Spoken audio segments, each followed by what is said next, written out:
Selon moi, je prétends être un historien du sionisme, selon moi, euh, le projet sioniste était l'installation d'un foyer, d'un refuge pour les populations juives menacées, et un refuge, à mon avis, temporaire.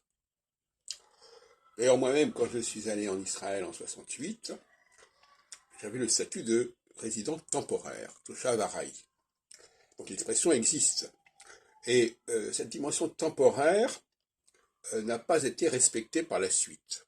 D'où les problèmes que ça peut imaginer. Parce que ça veut dire que c'est une immigration à sens unique. Or, toute immigration à sens unique fait problème.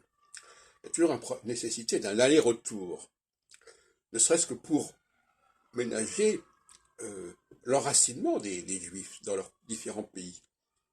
Parce que c'est là qu'ils se sont développés.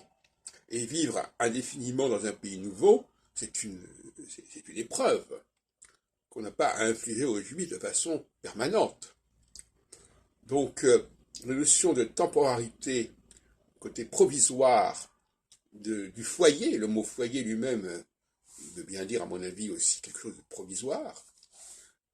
Un asile, Nordao parlait comme ça, un asile, notamment pour les Juifs de Russie qui étaient à un moment donné menacés, que ça n'a pas servi à protéger les Juifs d'Allemagne et des pays conquis par l'Allemagne dans les années 30-40, c'est une chose incertaine, c'est une chose certaine.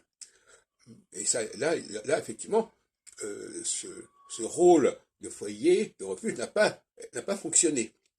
Mais ce n'est pas une raison pour renoncer à cette notion de temporarité, quelque chose de provisoire, et pour renoncer à la notion de cyclicité, c'est-à-dire d'aller-retour.